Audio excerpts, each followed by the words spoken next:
It's a terrible football show, all right? I want whatever you guys are smoking right now. Come on, Shane. OH. Damn. OH. Oh, baby, go. yeah! Shane, I swear to God. Welcome to a terrible football show. That's my quarterback and my teammate, man. Ruins my fucking holiday every damn year. Alex, What up? you could thoroughly kiss my ass. Why not let us decide the top four? Yeah, let a terrible football show Let a terrible decide the top four. Fuck you, Shane. Roll Tide. Have a good one, guys. Oh, Have a good one. Oh, yeah, he's got to go. Get him out of here. Get him out of here. I like that Baker Mayfield to myself, man. He was baking it up there in the Browns, and it just turned into a big old shit pile. So Get that right. I will fly you out and take you to a game in Dallas of your fucking choice. Oh, shit. Yeah, he's successful at just giving his terrible opinions, so why can't I? It's a terrible football show after all.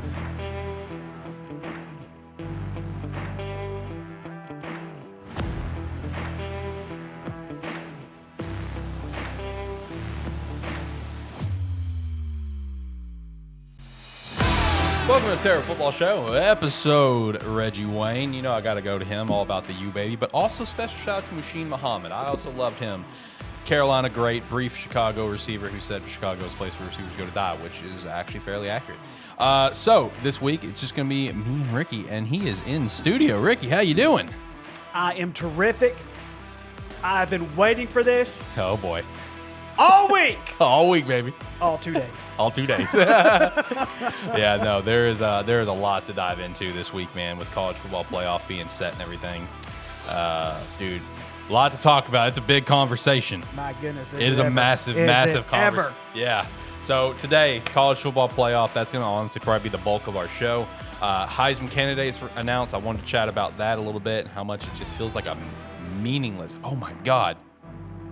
Shane, thank you so much. I didn't unmute. Did not unmute. So, That's welcome to a terrible that's the football show. second time I've done that, but I've got a recording over here, so the actual recording will be fine for the audio listeners. But for the video listeners, welcome to the Terrible Football Show, episode Reggie Wayne or Muhsin Muhammad, depending on your preference. Hope you're having a great day. Shout out to Steve and Shane. Dude, I would not have caught that for like 10 minutes. I'll be very. That's like the second or third time I've done that where I forget to unmute the roadcaster on OBS. My bad is what it is. But Ricky's here again. Let's do another little thing about right now. It's like, Ricky, how you doing? How you feeling? Feeling great. I'm feeling great. I'm looking forward to this day. This is, I think between this and the NFL playoffs, obviously this last year was my first draft with you guys. I look forward to days like this because for the first time, there's always controversy in sports. Right. But never have I ever seen an undefeated team being left out of a 14 playoff. Well, it's never happened. Never. Yep. And so it's like you come into this situation and it's beautiful. It's what makes sports amazing. Yeah. I mean, it's never happened before, and next year it'll never happen again since we're going to 12 team. But man, this year was the greatest example of how we need a larger team playoff, which we're getting next year. So there is a lot to talk about in terms of that. Like we're also going to be talking about the Heisman candidates and just how I feel like the Heisman is just an empty award at this point. At least in my opinion, with who's probably going to win it. I know he had a great year, but we'll dive into that here in a bit. NFC, AFC leaders, we'll kind of chat about that because both the leaders lost this weekend, being the Chiefs and the Eagles. The Eagles are still slated for number one, but Dolphins are now up to number one for the AFC. So we're going to kind of take a look at that and how we're feeling on teams at this point, this late in the year. Who do we think is going to be that number one team? Because it's kind of tough. I don't feel like we have a truly dominant team across the entire NFL right now. We have really good teams, and that's it. So it's gonna be some interesting conversations here today. But before we have those interesting conversations, first and foremost, if you could use the referral link down below, head over to Rogue Energy and pick up some energy drinks. We would appreciate that. Or hydration flavors, either or. Promo code SPARKY to get 10% off, as well as go over to Agent Inc. and pick up a jersey because we have 6 jerseys with a trash can on it, and you can't get better than that. All right, let me go to me and Ricky. Boom, here we go. So yes, it's going to be a very interesting conversation today. Oh, and join the Discord, of course. Join the Discord. You can come chat with us. Have a great time. So, yeah, college football playoffs are officially set with our top 4 being Michigan, Washington, Texas, and Alabama.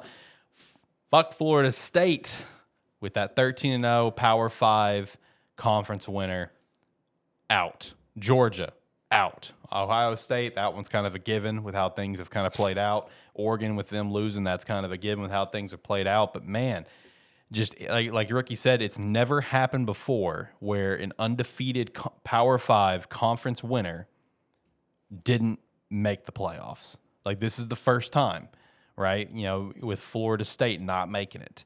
So now the big question, did the committee get it right, or did they completely mess this thing up? Because it's a big question of best teams or most deserving teams. That's the big question. And, you know, I understand, I fully get it, that if Florida State would have made it to the playoffs, they probably would have got wrecked because, you know, they don't have their quarterback. I mean, could the impossible happen twice and they go on a run like Ohio State did with their third string quarterback? Sure. 100% could happen. You know, the great defense, you know what I mean? You know, through all the adversity, they still went undefeated. You know, there's something to pay attention there. But, you know, I understand the concern of where it's like, you know, when the committee looks at stuff, they factor in all things, including if their best player's not going to be there or not.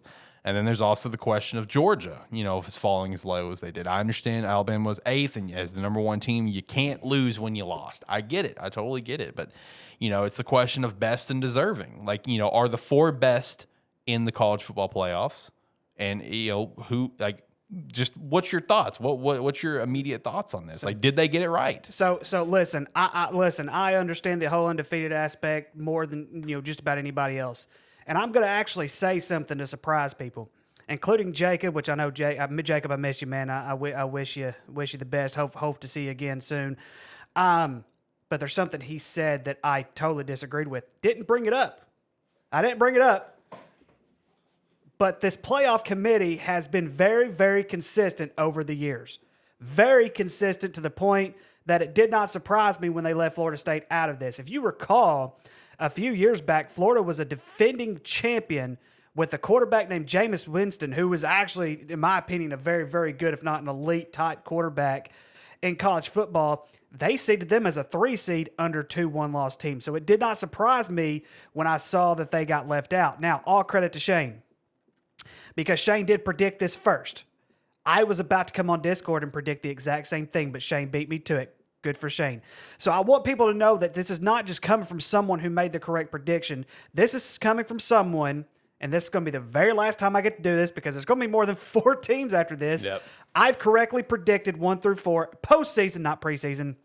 Postseason, when it all said and done, Yeah. I've correctly predicted 1 through 4 every single year. And I will tell you first and forehand, the committee did get this right. Whether it was most deserving, whether it's best teams, whether it's over the years, whether it's anything that you've ever seen in college football, this committee got it 100% correct. Screw you, Ron DeSantis, and all you people down there in Florida. You're not in the SEC, okay? Let's get that out of the way. And that's no knock to the ACC, but it's been very, very weak. So now, I'm going to unravel this whole thing right here. And Alex, you can pitch in whenever you like to, whether you agree with me, disagree with me, or whatever.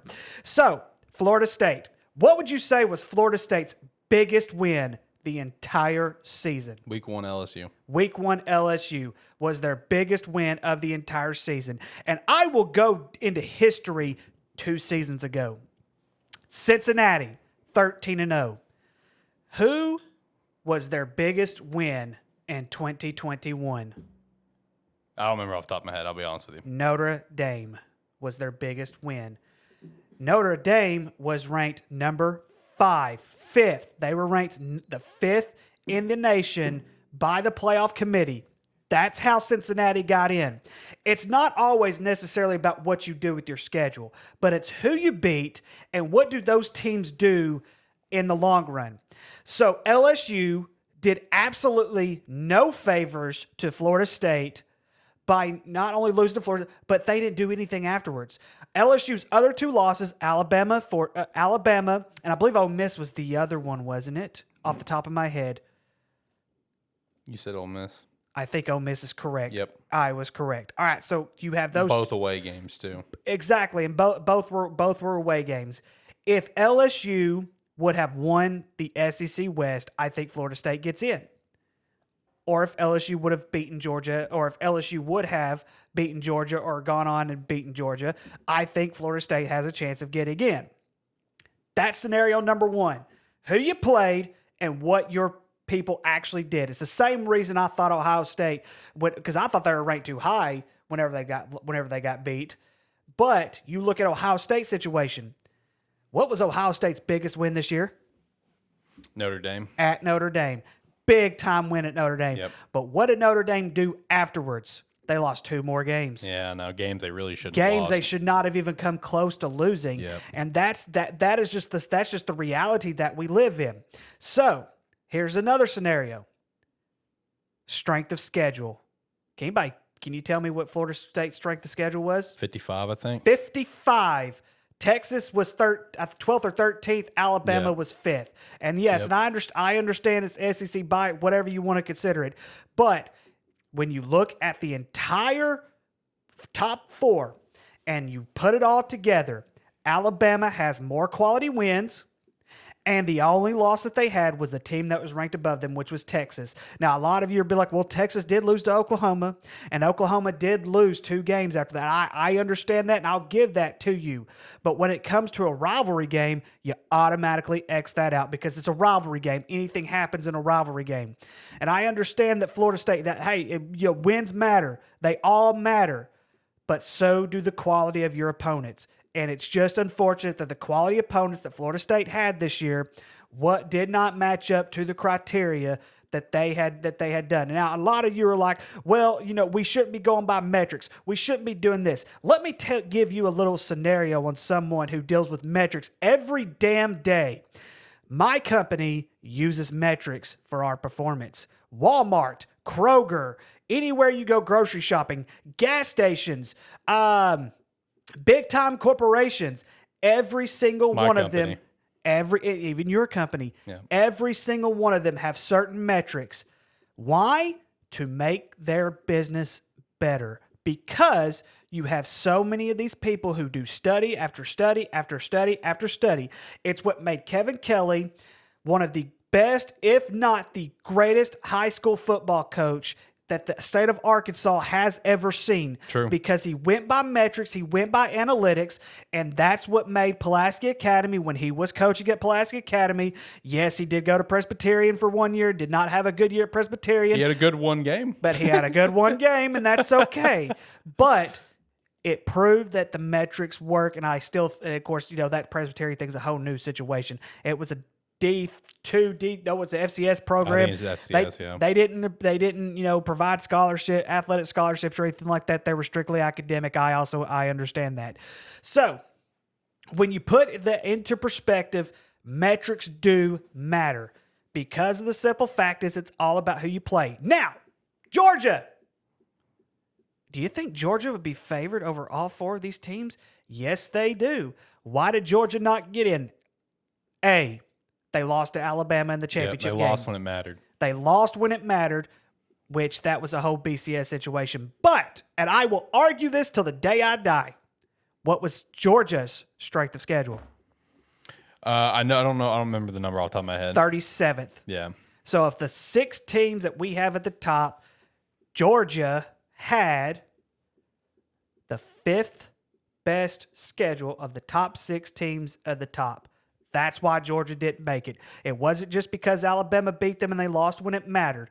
They did not have any quality wins that could back them up to say, hey, that's a top 4 team right there. And this is just the way it is, people. This is the way that it's going to be for years to come. And next year, I don't want to hear any excuses just because your 2 or 3 loss team didn't get into the pool, because next year, it's totally different. It's the highest ranked group of 5 will get the 12th seed, and then you have a top 11 seeds. And after this, it's done, people. There's no more excuses on why your team got snubbed, why your team didn't get in.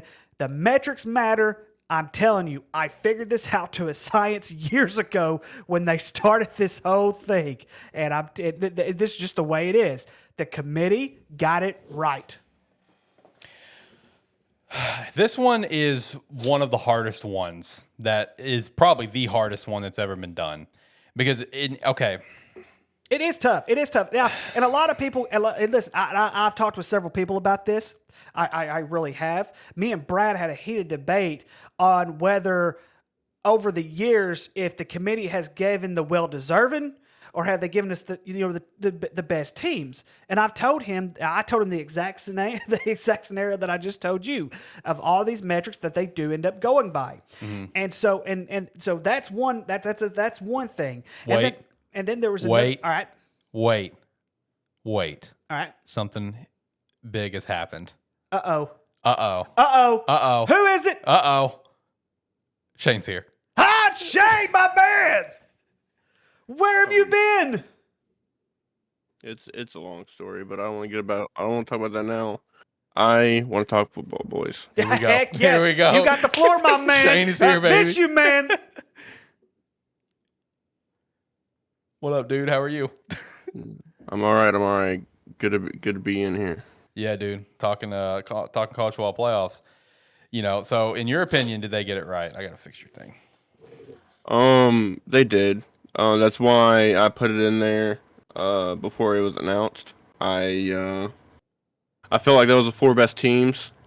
After Jordan Travis went down for Florida State last 2 weeks before the ACC championship, and then in the ACC championship, they just didn't look like the same team. So clearly, that was a big factor of it. But I think the bigger factor of it is, it was strength of schedule. Like Ricky said earlier, number 55 in the country compared to Texas and Alabama, which were both in the top 10. Because and honestly, if you really want to dig deep, other than Ohio State and Penn State, Michigan doesn't really have that strong of a schedule either. But what happened in Michigan is they got lucky earlier in the year in polls with being just highly ranked, right? Mm-hmm. So you could have very well seen a situation where if Michigan was in that 3 or 4 spot, it could be Michigan that you could see. I think could have been out possibly.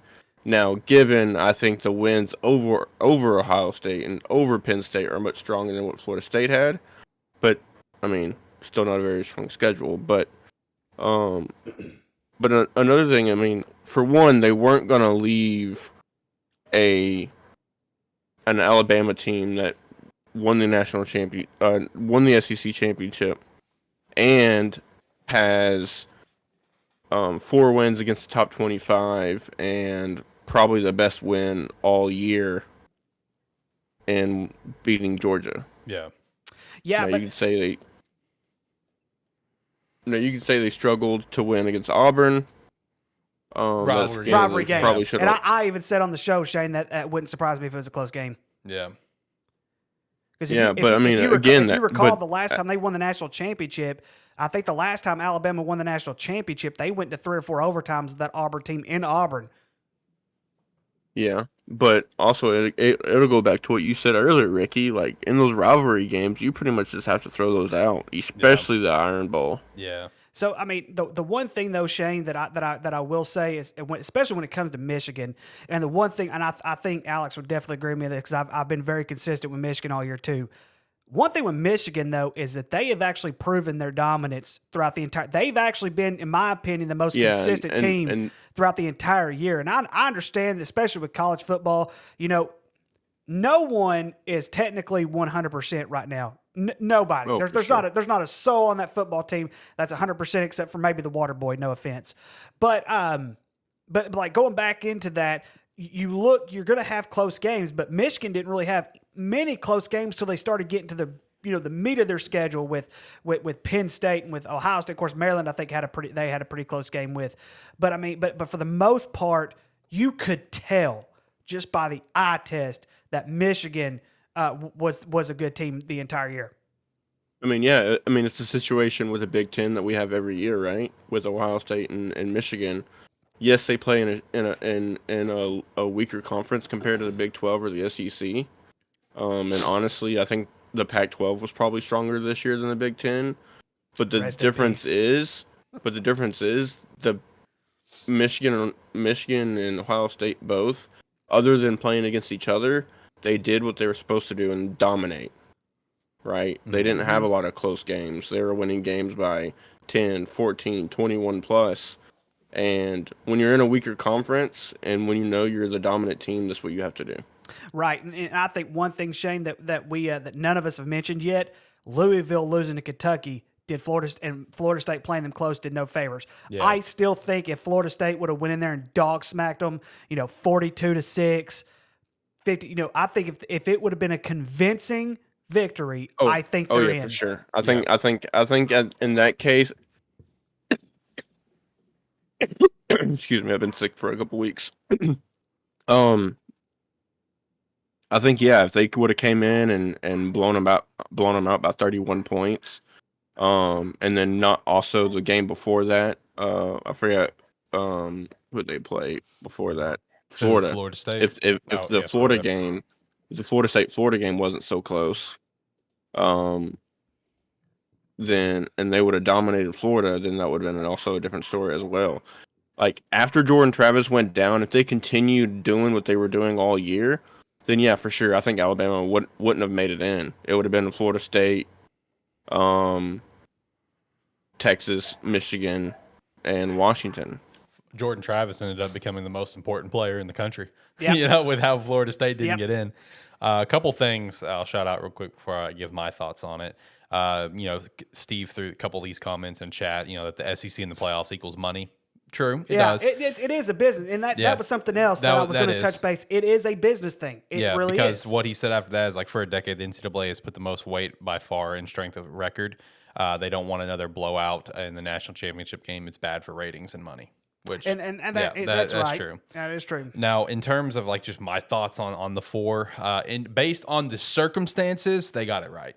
Like based on the circumstances that we got in front of us, they got it right. Do they have the four best teams in the playoffs? No, they do not. Because the one outlier to me is Texas. They're one of the top 6 teams in the country. But even though they lost when it mattered, I would argue Georgia needs to be in there based on best teams alone. But based on circumstances, they got it right. Michigan and Washington have to be in there, okay, based on their track record, undefeated, Power 5 winner. And I know we said the same thing about Florida State. I'll get there. Texas is in because Alabama won. Because you cannot put Texas in. It's like above I said. over. You can't put Alabama in over Texas because Texas beat Alabama. But then again, you could say the same argument for like, hey, Florida State is a Power 5 conference winner and they're undefeated. You can't leave them out. It's one of the two. What I said. It's one of the two. Exactly what I said. Based on the circumstances, they got the correct selection. They did. But if this is a situation, I would agree. We're looking at best teams. Georgia should have been in there. Based on their criteria, they have the best 4 teams there. Yeah. But you're right. I think the best 4 teams in the country is Washington, Michigan, Georgia, Alabama. Yes. Right. That's right now, if Alabama, Texas were to go head to head, I would nudge Alabama. Yep. But going by the criteria, Texas would have gotten in over Alabama. Yep. Exactly. But I mean, and really, you have to go back, and this is my opinion. I don't know how y'all feel about this. Go back to the BYU Oklahoma game. Yeah. Right? Yep. If Oklahoma would have squeezed that out and played would have played Texas in the Big 12 championship, do you think Texas would have beat Oklahoma for the second time? I mean, do you think Oklahoma would have beat Texas for a second time? Hard to say. And even then, what if Oklahoma State would have made that Big 12 championship game not a blowout? Then then at that point you are talking about putting Georgia over Texas at that point, I think. Yeah. Possibly, yes. Steve says, I'm assuming Ohio State. Ohio State beats both Texas and Alabama. Disagree. Strongly disagree. I disagree as well. I agree that they have a good shot to beat Texas. I don't think they could beat Alabama right now. Alabama is scrappy. Alabama is scrappy.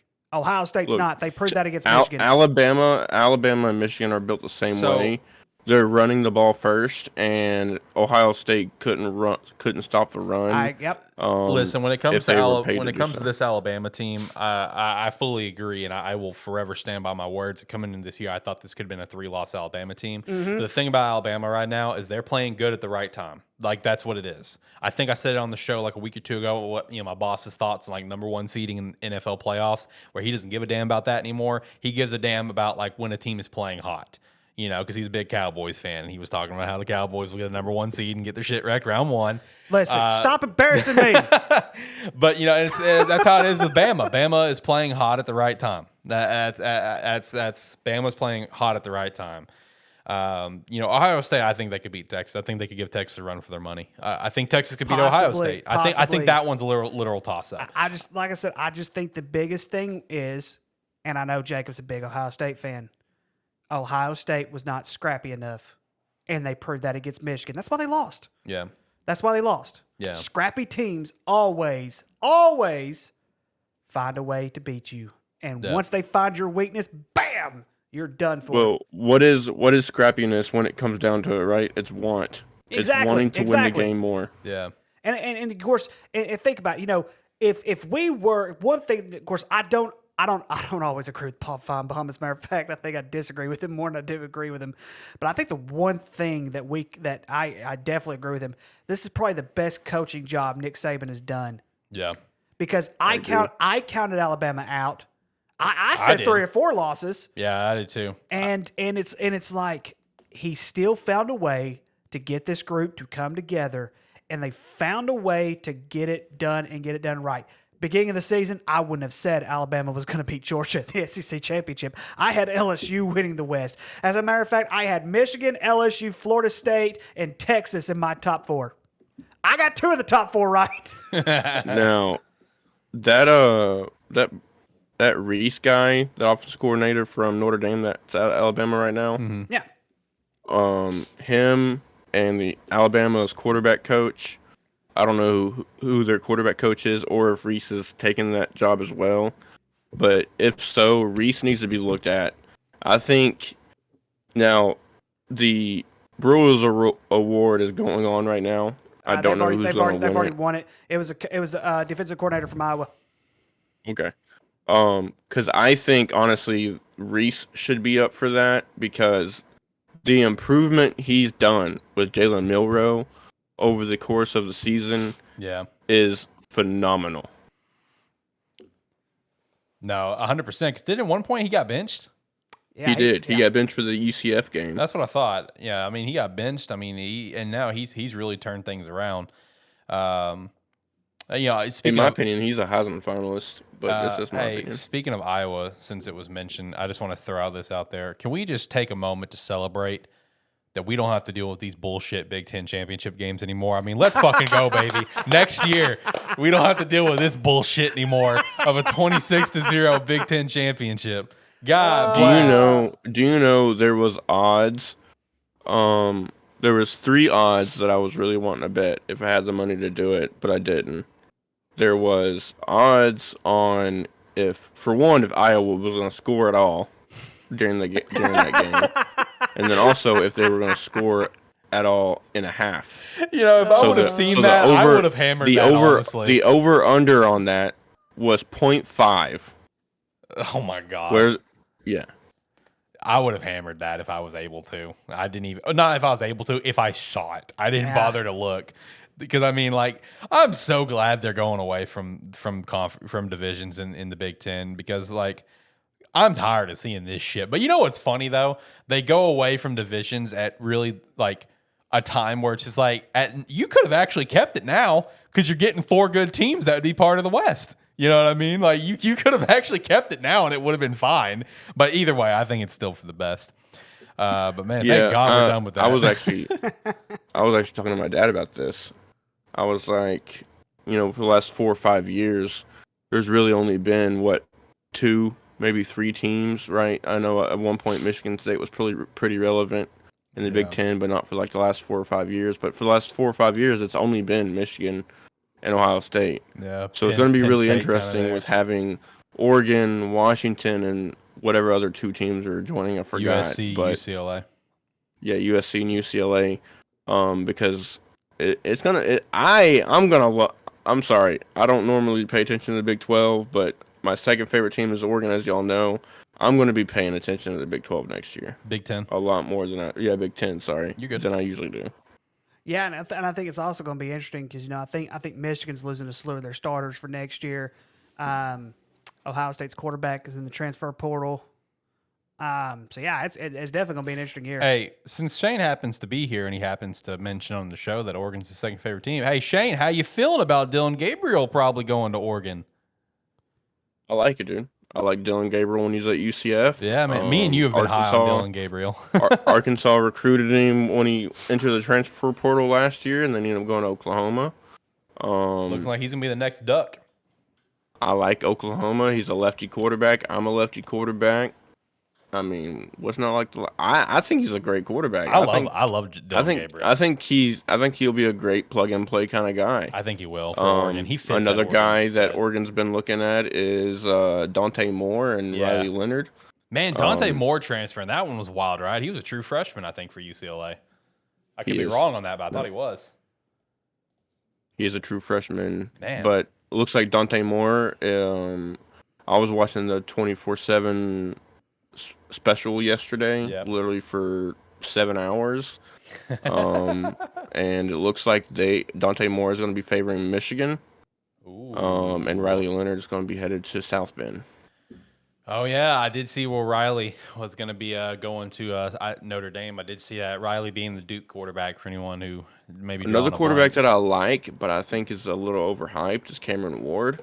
Yep. I'm going to be interested to see where he goes. I know I'm he's very a great interested talent. to see where Kyle McCord goes. I was shocked to see that one happen, that transfer. Bobby's actually reached out, so that's interesting. Yeah, because KJ's leaving, right? Mm-hmm. Well, no news officially on if he's leaving or not, right? But but Friday of the Missouri game, he tweeted out, last one, we pick Suey. Yeah, I saw that on his Instagram. And the news broke, last week or whatever, or a couple days ago, that he was going to enter the portal. But then he posted on his Instagram again saying that, hey, I haven't made my decision. So I don't know where this is coming from. And now we're almost 24 hours. We're over 24 hours after the portal's opened, and he hasn't made an announcement yet. Now, is that mean that he's not going to make an announcement? No, he still could make it. He has a month to do so. Mm-hmm. But in my opinion, I think he is gone. I think he'll probably end up at Michigan State with Levy, in my personal opinion. Could be. But would I like to keep him? I think so. I think getting Petrino in there, getting him coached up, he's going to teach him proper footwork to get a little more accurate. That's what we've seen some issues with that this year. Kind of going back to not last year, but the year before last, when he was having some accuracy issues. I think it's a lot with his footwork. Trying to get that corrected again. But at the end of the day, like, other than Lamar Jackson, typically Petrino likes these taller, strong-armed quarterbacks. And don't get me wrong, KJ has a cannon for an arm, but other than Lamar Jackson and the quarterback that he had at Liberty, Malik Willis. Was that Malik Willis that he coached at Liberty? Yes, No, not Liberty. I think so. Anyways, not his stereotypical quarterback that he likes to have. I've seen some other targets that Arkansas is going after. There's rumors saying that, we've reached out to Kyle McCord. Don't know how I feel about it. I don't really know too much about him. But there's a quarterback. That's Ohio State's quarterback. Quarterback. Yeah, it is. He played some good I know ball he's this year. I know he was Ohio State's quarterback. I just don't know how well he played. But there is a quarterback, Chandler Rogers, out of North Texas, that we've reached out to. We've reached out to the Kansas State quarterback. We've reached out to Will Rogers. I think Will Rogers is more leaning toward Washington. Yeah, I think we would have a shot at Will Rogers if we had the money to throw at him, but that's not going to happen.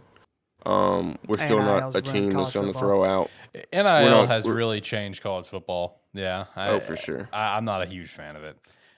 Hey, speaking of Kansas State, though, not only did Will Howard enter the transfer protocol, but I also saw 2 other quarterbacks from Kansas State. What the hell's going on over there? We're going to have to watch that one. Yeah, Lord I mean, have look mercy. at Vandy. Vandy lost all 3 of their quarterbacks that had playing time this year. Yeah, all 3 same of them. thing with Kansas State. My I mean, poor obviously Will Commodores. Howard was the guy, but I mean, losing your other 2 guys right behind it, it's like, God dang. It's like transfer portal is it is Also, ruining the game of college football. what surprised me as well, DJ back in the transfer portal again. Yeah, he'd leaving Oregon State. Well, at that one, Jalen Catalan is too. yeah, when it came to Oregon, him leaving Oregon State, I think it's just because he just wants to dip out since the Pac's dead.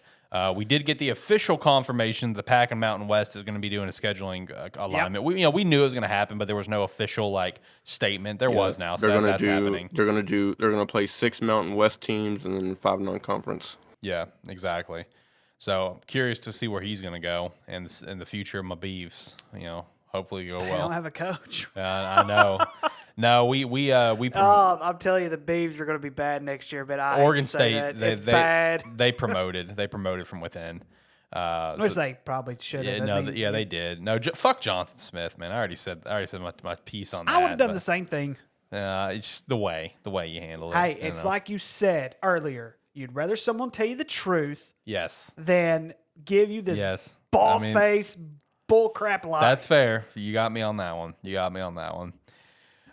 No, last thoughts on the college football playoff thing though is just looking forward to next year because next year what we would have is Oklahoma at 12, Ole Miss 11, Penn State 10, Missouri 9, Oregon Oklahoma 8. would not be 12 because they would put the highest ranked group of 5 team as the 12 seed. So Liberty, who's 23rd in the rankings. I'm just going based off the rankings. That's fine. That's fine. But yeah, Missouri, Oregon gets another shot. Ohio State gets another shot. Georgia, Florida State, Alabama, Texas, Washington. I'm looking forward to it next year, but I am going to be kind of nervous if we're going to get some real bad blowouts. Now, one thing I think they need to do a better job of next year, is whenever so for example, the top 4 are going to mean something. Yeah. They're still going to mean something. Yeah. So what I think they need to do is they'll be like, look, these are the teams, no matter what happens above you, you can't drop and you can't be risen up. And go ahead and seed them and get over with. If you have 2 losses, you're done. There you go. You're seated like this. And then everybody else, you got to wait. And so I wish they would go ahead and do that too. Yeah. No, it's going to be interesting next year. The other quarterback that Arkansas has reached out to, which again, this is the D2. I don't even know what team, what division they're in, but we have reached out to transfer quarterback Matthew Sluka, which is a dual threat quarterback out of Holy Cross. Holy Cross is an That's FCS. Yeah. They're an FCS Division 1. Yeah, they're the FCS is a very good. I mean, Holy Cross is a very good FCS program. They're part of, I think, the Patriot League. Tucker Kraft for a tight end. And no. No, the other thing that I definitely wanted to talk about and touch on is that we did get the Heisman finalists. The 4 finalists has been announced that will be there for the show. We've got Jaden Daniels out of LSU. We have Michael Penix Jr. out of Washington, Marvin Harrison Jr. out of Ohio State, and Bo Nix out of Oregon. And I just wanted to touch on it because it's we've seen this for literally the past, 3 winners? Mm-hmm. It just feels like the Heisman is such an empty award now, in my opinion. Because, out of these guys, look, take stats out of the equation and just look at the best college football player. Out of that group, it's Marvin Harrison Jr. I understand he didn't lead the nation in receiving yards or receptions or TDs. I think he's at the top of all of them, but he's not the leader. But he is the best college football player, and it's not close, in my opinion. But who's going to win this award? It's going to be Jaden Daniels. And it's just that just feels so wrong. I understand the dude put up 50 TDs, and I know it sounds stupid to say that he's not the best college football player with 50 touchdowns under his belt, but where was he when it mattered? LSU is 9-3. They are not relevant in the conversation. No one's talking about LSU besides the fact that they're not there. You know what I mean? They were never even in the conversation these past few weeks. I think that should always be a big. I mean, I think me personally, that's why DMAC didn't win it, right? Because Arkansas was never able to be that player to push Arkansas over the edge to get us into that conversation with those elite programs. I think if you're a Heisman player, you've got to be able to do that.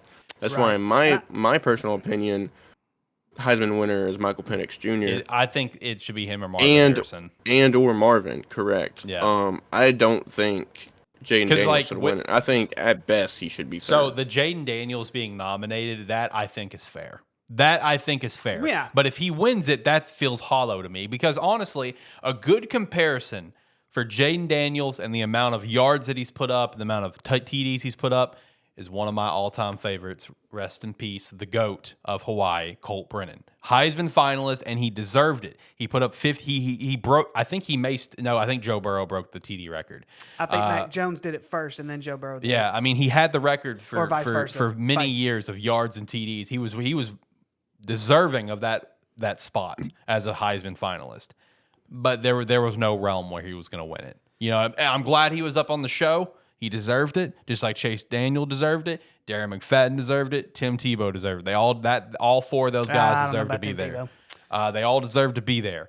But that's how I view Jaden Daniels right now. Is he's like a Colt Brennan right now. You know what I mean? Like that's his spot in this Heisman finalist set. So I mean, if you go by statistics alone, I think Bo Nix should win it.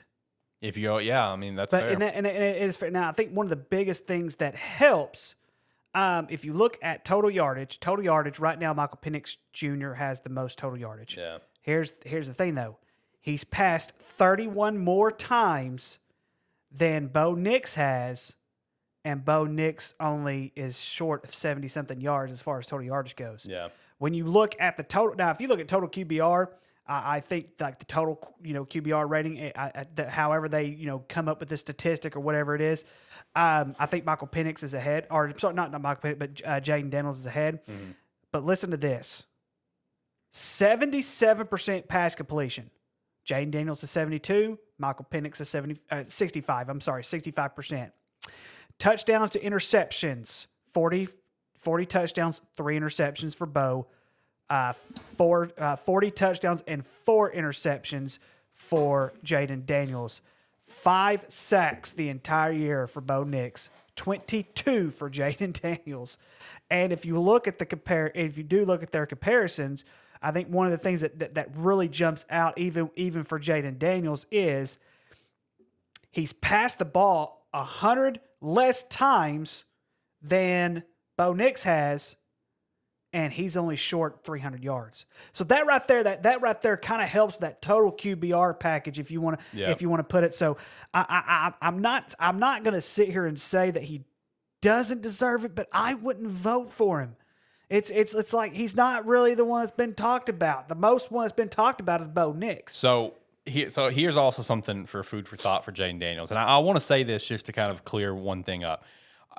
From my personal stance, I'm not discrediting anything he's done in terms of statistics. You know what I mean? 40 TDs, 4 picks, 3,200 passing yards, leading the nation in passer rating with a 208. That's amazing. That's amazing. And then on top of that, the man has over 1,100 rushing yards on top of that. All right. And plus, I think double-digit rushing touchdowns. So I'm not discrediting what he's done, but where is his team? That's what I'm saying. Like, you can be the best player in the country, but where's his team in the conversation? Right. And I know some people was like, what about Caleb Williams? I didn't think Caleb Williams should have won it, but he did. And even he flat out said on the stage, man, it'd be great to be competing in the playoffs. I'm up here getting this award, and that's great, but look at you guys. You guys are competing in the playoffs, because all of his peers were playoff teams. Even he openly acknowledged. He's just like, where's my team? Like, why am I up here when my team's not even like that? It's just... Heisman has been in a weird gray area for many years, in my opinion. Many years. It's not just the past two. I think that's why I don't put Bo Nix to win it, because of his 2 losses to Washington, right? Yeah. In those primetime games. Because, back in the glory days, they really emphasized what are these players doing when the lights are on. Mm-hmm. And don't get me wrong, Bo Nix performed well in those games, but didn't win the game. Yeah. So that's where I give the edge to Michael Penix. And then Marvin Harrison, he's just dynamic. He was hurt 4 or 5 games. and still put up outrageous numbers and still had his team one win away from being in the playoff. Yeah. So, that's why those two guys are top two for me. And then I think Bo Nix under that and Jane Daniels under that. Yeah, But in my opinion, Marvin, honestly, we can all agree, is strictly just eye test. I mean, it is. I mean, in terms of yards, he's 9th in the nation. Okay. In terms of TDs, he's tied for second along with 4 other guys. In receptions, let's see where the dude's at. I mean, it's lower because he's lower, only yeah, he's 67 36th in the nation. Like Marvin Harrison being in there is because he is just the best college football player in the country in terms of just on-field, dynamics. And a guy, in my opinion, and we'll definitely be talking about this over the next few months, the Bears should draft number 1 overall. Yep. In my opinion, but we'll talk about that later in future episodes. Like that, him being there is just eye test. I mean, he's just the best college football player. You know what I mean? In terms of just how this, the 2023 season went. I mean, Michael Penix Jr. has an unbelievably great argument. Yep. Because he put up great stats and his team's in a great position. Jaden Daniels put up phenomenal stats, but where's his team? Where's his team? Where's their didn't even go to the conference championship. Like, if he went to the conference championship, I might be cutting him a little slack here. You know what I mean? You didn't even make it to the conference championship. I don't know, man. I don't know. Heisman feels empty as shit to me. Heisman just feels like a joke these days. It's the same way Tebow won it, though, man. It's the same way Tebow won it. Tebow was a situation I'll stand by. He's in the same realm as like what Marvin Harrison is right now. He was just the best college football player.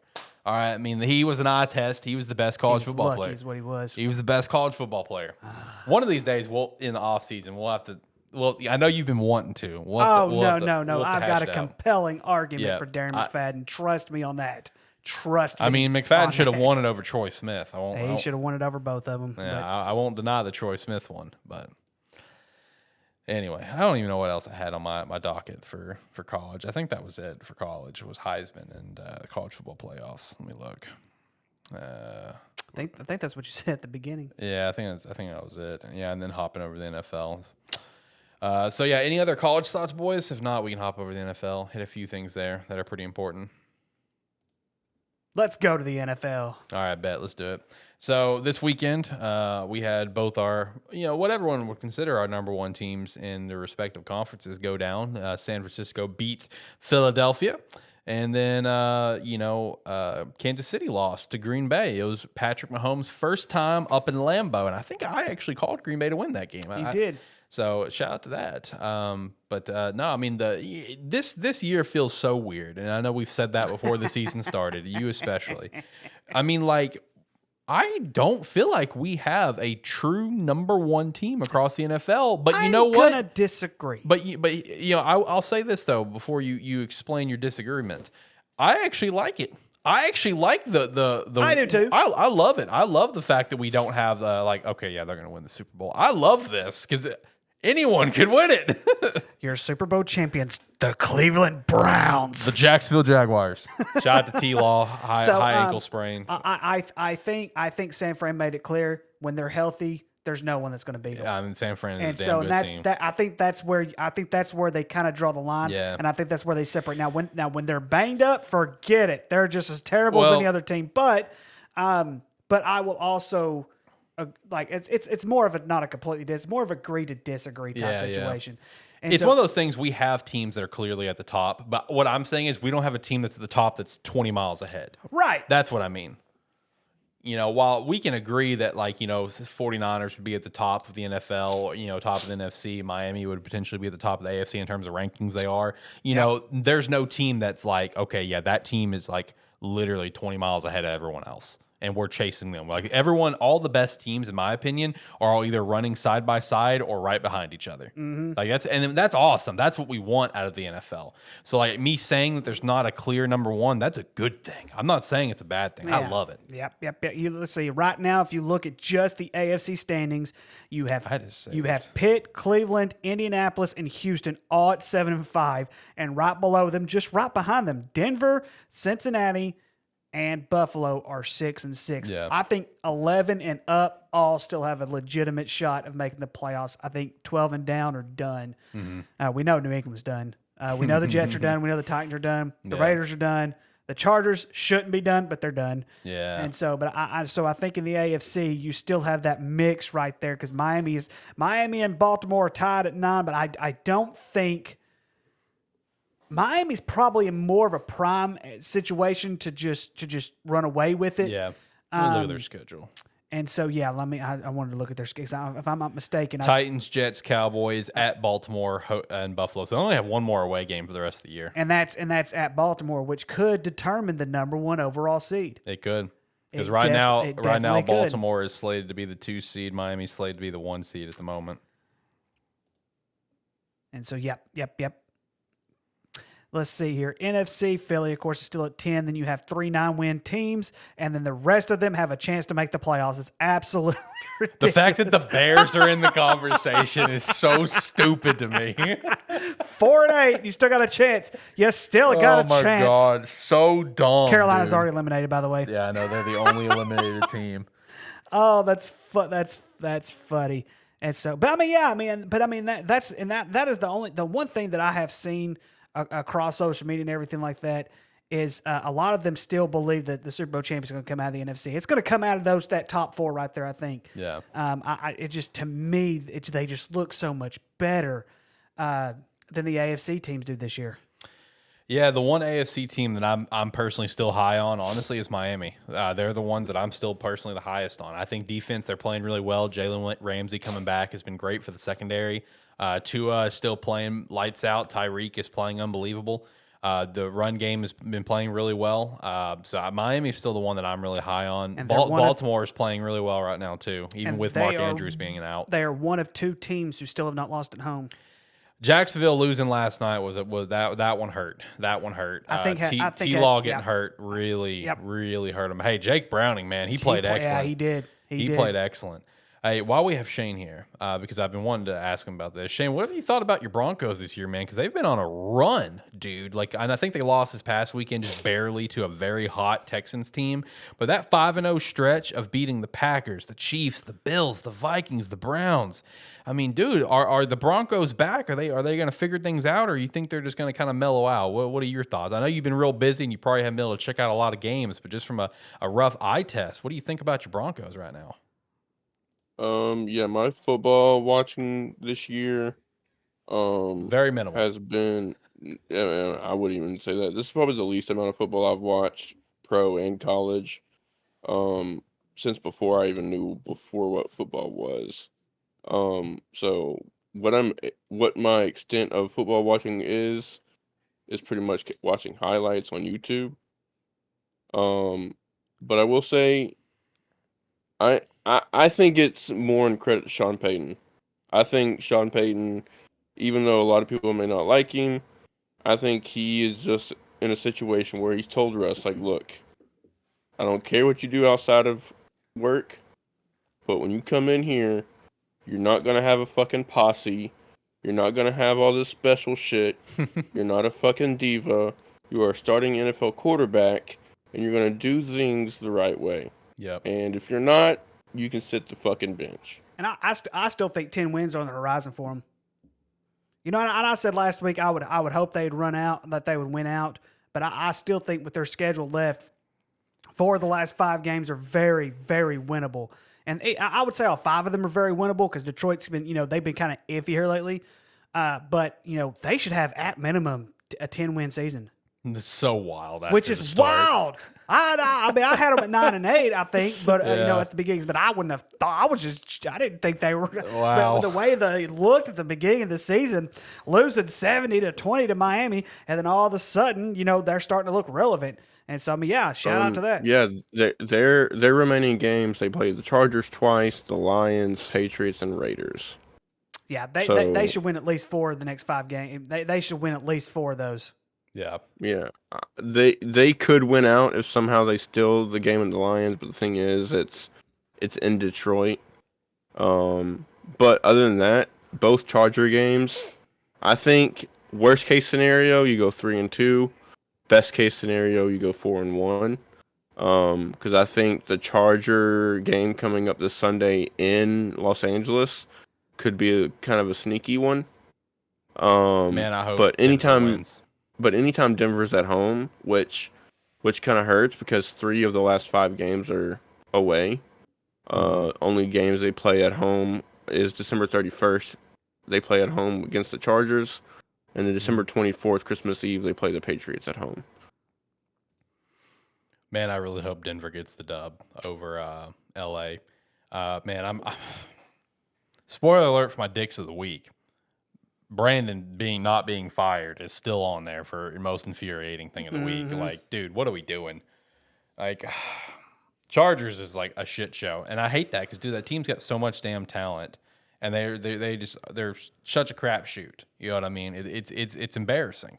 One thing that I think is kind of entertaining though about seeing how bad they've been is just the amount of drops that Quentin Johnson has had this year, and everyone highlighting it that he was picked over Zay Flowers and Jordan Addison. And look at all these. I mean, he's got a lot of bad plays, and I'm over here like, dude, I was saying this in the offseason. Like, look at his drops at TCU. Did no one else see this? I was saying in the draft process, I thought he'd be a bust. I've been saying this in our mock drafts. I thought he would be a bust.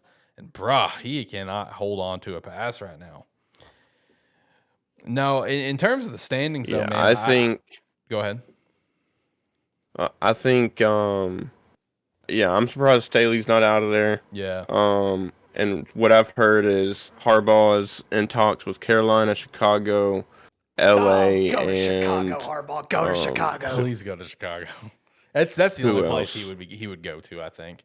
I think Chicago's the I only think so option. too. I mean, that's where he played. That's where he played in the NFL. Yeah, that's where he was drafted. So, well, yeah. So, I mean, I think they definitely have an upside, but I think also they're just the most appealing, right? I honestly think Justin Fields is still y'all's franchise quarterback. I think he's still a great quarterback or has potential to be a great quarterback. I think right now he's a good quarterback. But you go in there and give Jim Harbaugh 2 first-round picks, which potentially right now, as if they stand right now, 2 top 5 picks. I mean, come on now.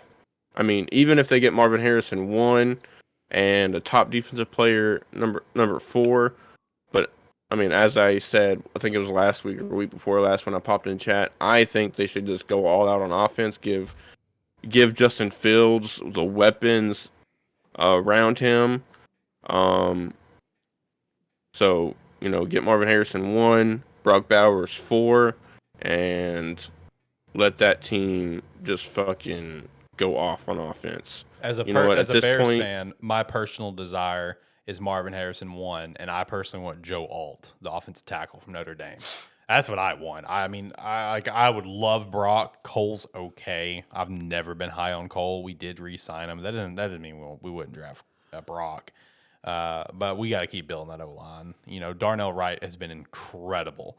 But if you have the opportunity to get Joe agree, Alt, but man, you I take think it.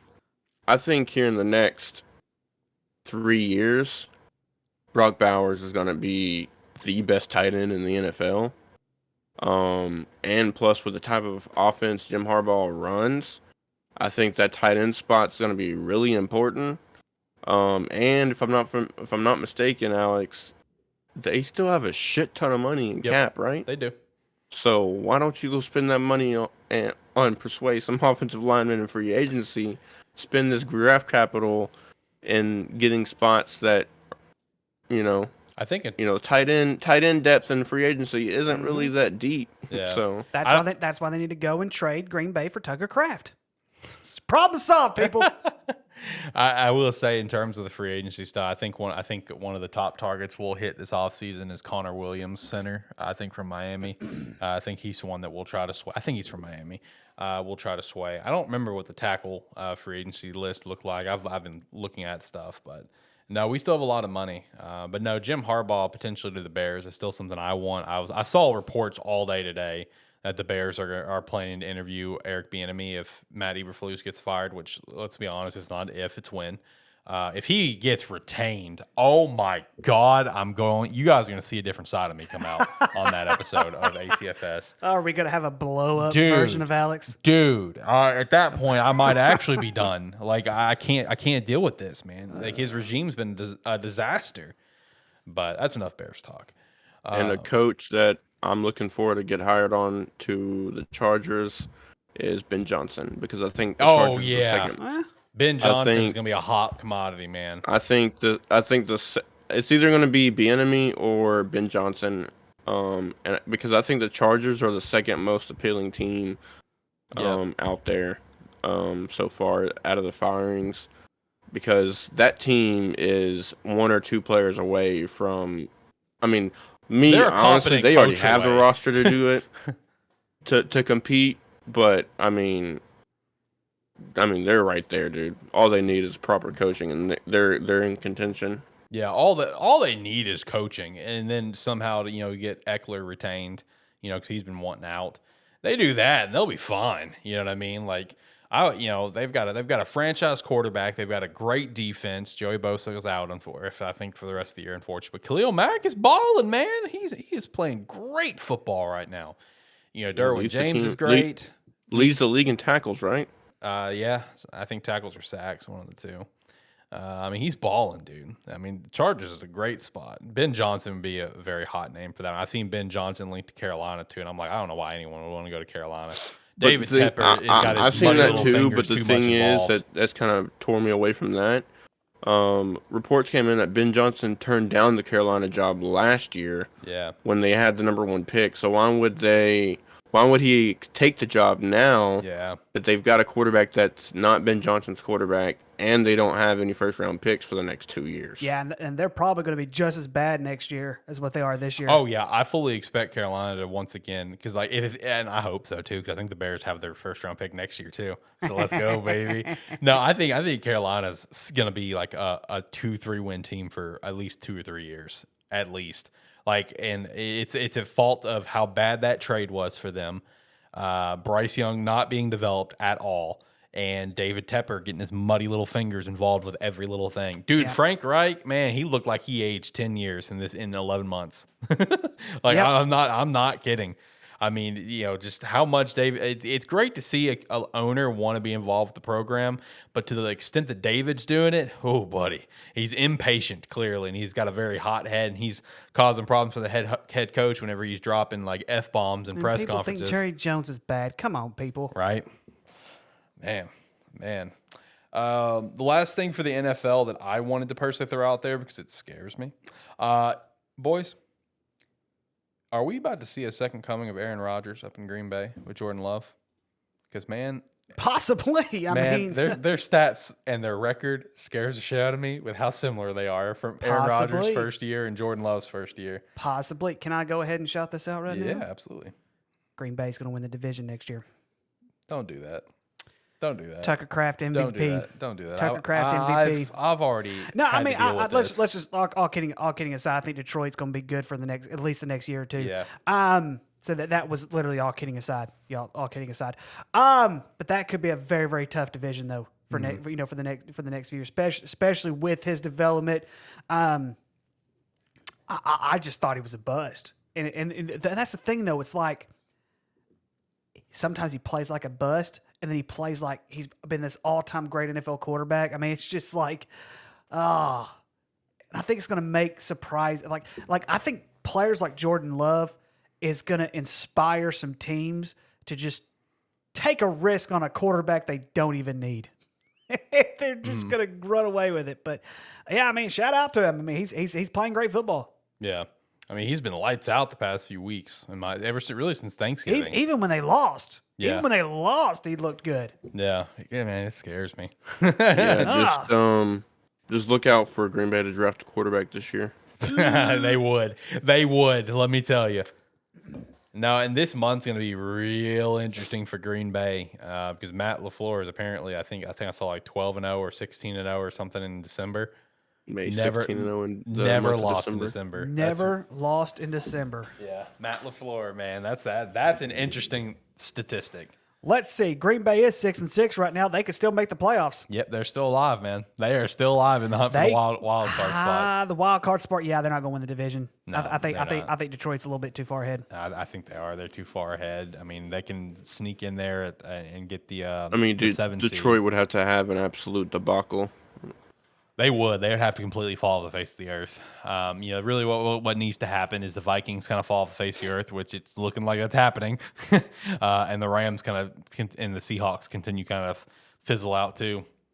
They do that, Packers are going to get in one way or another. That 6 and 7 spot for the NFC is going to be a very interesting this year, to say the least. Lots of very mid teams there. It's going to be real interesting to see who kind of makes it into the playoffs over these next few weeks. So, I don't think I personally had anything else for the slate. All we had left was Dicks of the Week. Let's get it. Yeah, you boys had anything else? Don't think so? No? All right, good deal. All right, boys, let's get to the Dicks of the Week, which if you're new to the show, our Dicks of the Week is our most disappointing, infuriating, confusing, hype, and shocking moment of the week that was football. For me, disappointing, T-Law, baby. T-Law going down. That looked so much worse than a high ankle sprain. I'm glad it's just a high ankle sprain. But then, and then most infuriating, Staley still being employed.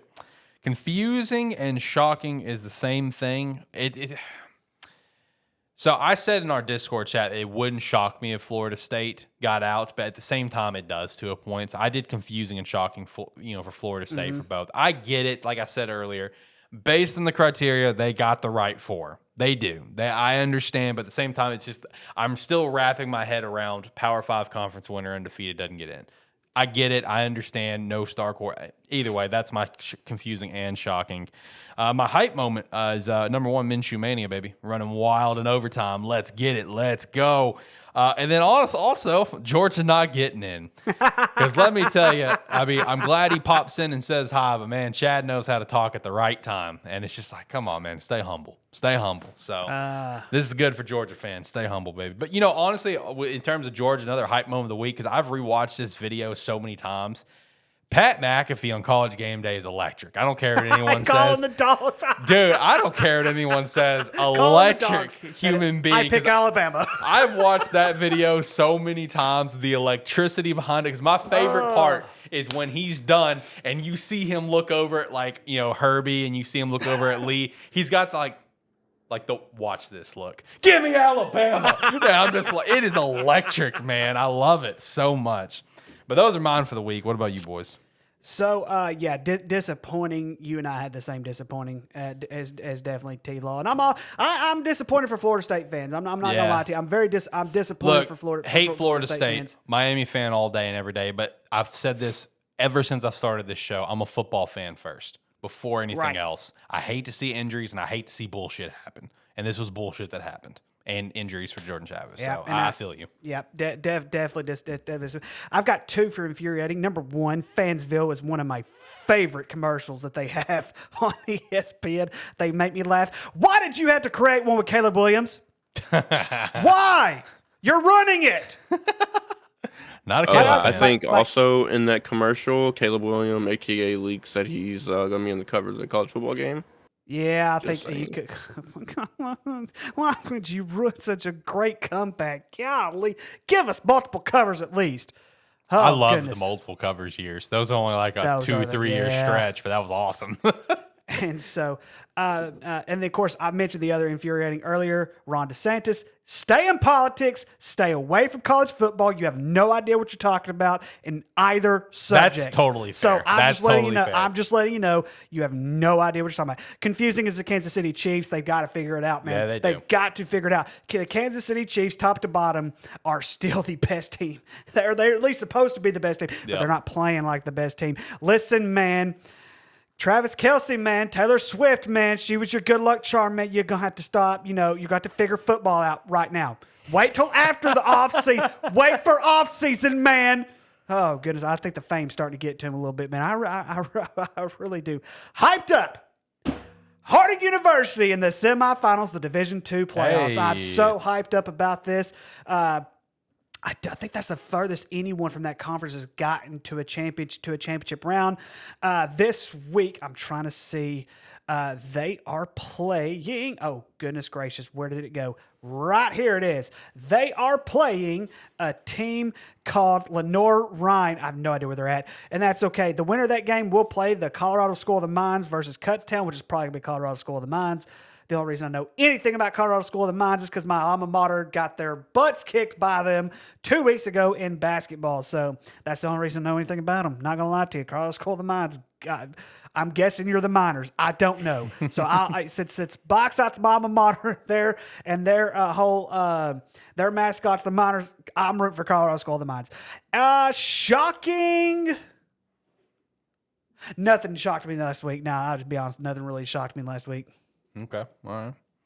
Shane, what about you? Do you got some for the week? Nope. I do have a shocking. Hang on. I do have a shocking. People, stop it with this. Stop it with Brock Purdy being the NFL MVP. Stop it. Just stop right now. Pump the brakes. No. Okay. Go ahead, Shane. I really don't. Like I said, I don't get to watch a lot of football. I will say that a sad thing I saw from last week, Alvin Kamara breaking a. I was going to shout that leg. out. That looked so brutal. So talking about injuries, that's probably the worst injury I've seen in a long time. Yeah, so I was going to shout that out too. That was brutal. T's and P's to that guy. One other thing I want to shout out for a hype as well. It's something that just popped up in my mind. Jason Witten winning a high school football state championship in the state of Texas. Go, Jason Witten. Yeah. Liberty, I think, is where he's at. Something like that. Yeah, I saw where he was undefeated, I think. And I want to say this is his first or second season as a head coach. So, goodness, shout out to that. Yeah, shout out to Jay Witt, baby. One of the best tight ends ever. That's right. That's what's up. Tucker Kraft will beat you one day. We'll see. I like some Tucker Kraft too, but I mean that's some tall shoes to fill right there, my friend. It really is. Jason Witten is a I'm beast. just talking trash. Yeah, I know. You talking about your boy like I do Minshew Mania. All right. Are we ready for picks, or is there anything else that we want to shout out? Let's go to picks. I will say the college football Bowl Mania for ATFS. I do have that down in the description below, so you can join in and compete with us. It will be starting next week. So next week we'll be doing our first round of picks for that one. All right, so let me come over here. Hit lot. Cool. So for the Run Your Pool, I was ranting to Ricky about this before we started. Last week they added FCS playoffs round 2. They did not have FCS playoffs round 1, and now they don't have FCS playoffs round 3. So Army and Navy is the only thing we have on the Run Your Pool. Give me Army. I'm also going to take Army. I think Army's a better team this year. It is a rivalry game, though, so you never know. But, yeah, I will take Army. Yeah, I'll take Army as well. All right, and let me pull back up the playoffs because I accidentally closed it. So the FCS playoffs, the quarterfinals, we have Furman at Montana. Give me the Grizz. Give me Montana. I'm also going to take Montana. I think Furman's run comes to an end.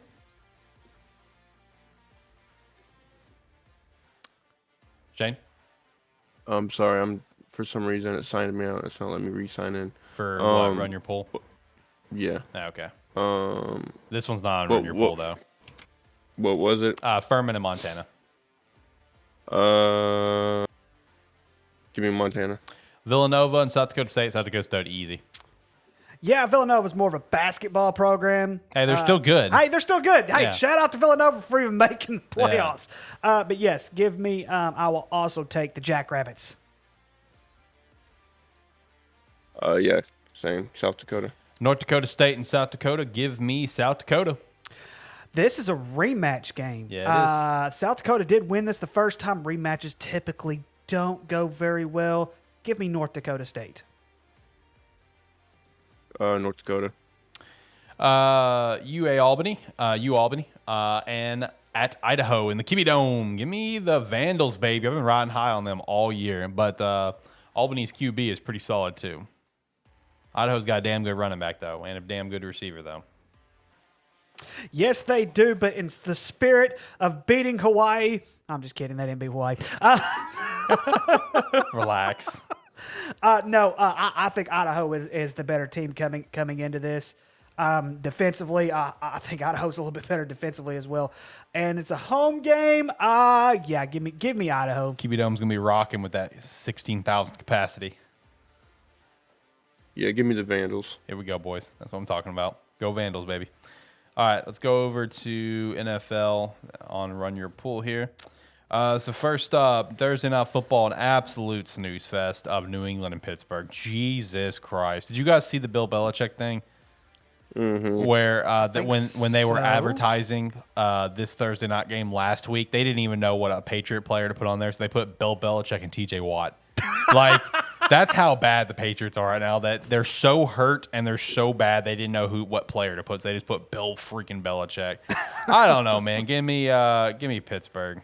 Yeah, I'm also going to take Pittsburgh, even though they're kind of having issues, but they need to get back on track. New England's done. Yeah, same. Give me Steelers. Carolina, New Orleans, easy. Give me the Saints. Yep, Saints as well. Don't do it. I would love to go troll right here because Derek Carr, by what I've seen, has been playing really, really inconsistent this year. I even saw at one point they pulled him and had Jameis in there last week. But give me the Saints. Rams and Baltimore. Give me the Ravens. Yeah, I'm also going to take the Ravens. Didn't They get a was three-peat. it the Rams that won like 6-0 last week? No, that was the Chargers. Chargers For some won reason. 6-0 to That's the right. Patriots. The Rams lost. Like that's right. Okay. Chargers won, but I still think Staley should have been fired because that was pathetic performance. It doesn't matter if you win by 40, you're fired. I mean, Yeah, they beat Jimbo Fisher. They fired Jimbo Fisher after a win. True. Yeah, make it a three-peat. Going Ravens. Indy and Cincinnati. Shout out to an Apple Cup rematch here of Jake Browning and Gardner Minshew. Give me Minshew Mania, baby, all day. Yeah, I mean Cincinnati they kind of have this pattern where they'll play really good then play really terrible. I think the pattern could possibly continue. Give me Indy. Give me the Bengals. Jacksonville and Cleveland. T-Law's status is up in the air. He's going to apparently be working around the clock to play. I don't think he should. Just take a week off. I know it's crunch time, but like, hey, let's not aggravate a high ankle sprain anymore. Man, Joe Flacco balled this weekend. I kind of want to pick the Browns. Give me the Brownies. Yeah, I'm going to agree with you as well. Now, the one thing, though, that I think that you could, especially if Jacksonville still does make the playoffs, one of the things that is good, though, Jacksonville has not lost a road game this year. Yeah. But I think they lose this weekend. I think Cleveland ends it. From a person that's spent his entire football career, and even outside of his football career, dealing with high ankle sprains, even though he may be good after a week, even after that week, that ankle and foot's going to be really tender. I don't think he'll play this week, so give me the Browns. Detroit at Chicago. You know what? Give me Chicago. Give me Chicago. I'm taking Detroit. Give me Chicago. There you go, Shane. Thanks, buddy. Tampa Bay and Atlanta. Give me. Feel free to shout you guys' pick out. God,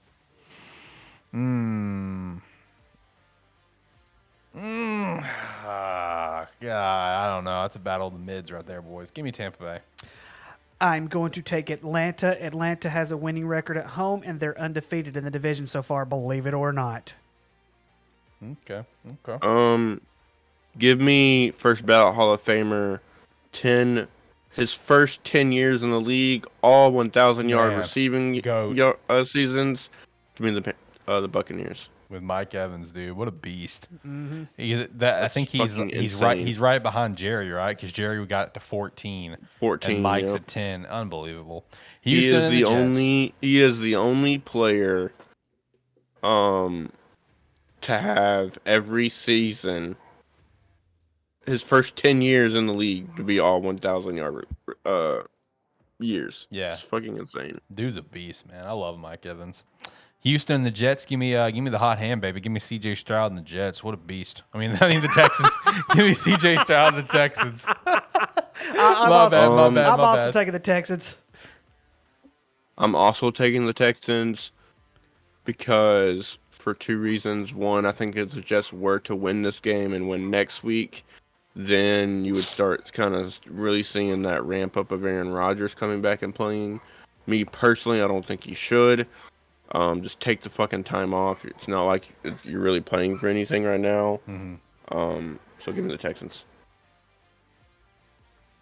Next up, Seattle and San Fran. Give me San Fran here. I'll also take San Fran. Give me the Seahawks. There you go. I wanted to pick Seattle for you. I really did. They just don't have a very good road record. Minnesota and Vegas. Give me Vegas, I think. You're like, I don't know who I should pick. I in this really scenario. don't, man. You just never know when it comes to the Vegas Raiders. They are 4-2 at home, though. But Minnesota's 4-2 on the road.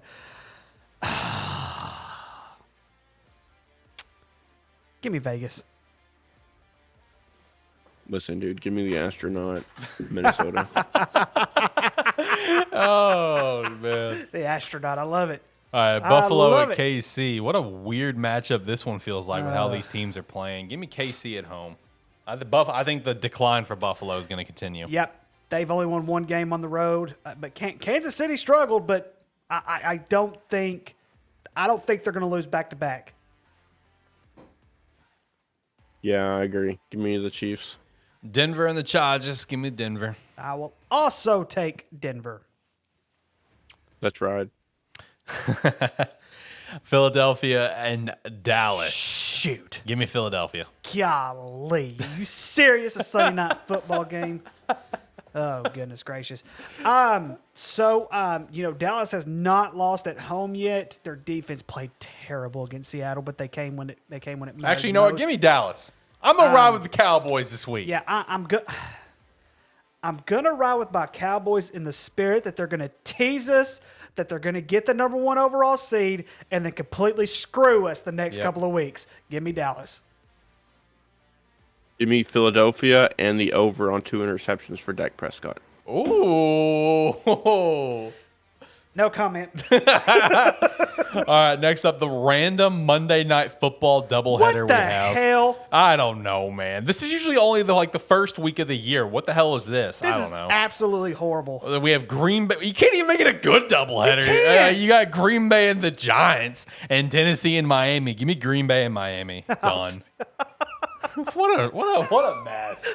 Why do we got this doubleheader when it's ass? This needs to be Thursday night football, not Monday night football. Hey, come on, give people. Al Michaels a break, man. Let him call a good game. Exactly. Goodness gracious. Y'all could have put Buffalo and Kansas City Yeah, on Monday night, listen. and I'd have been just fine with that. But Listen, don't drag Thursday night football into that, man. Let Al the Michaels New have York one Giants, good Thursday come on, game. people.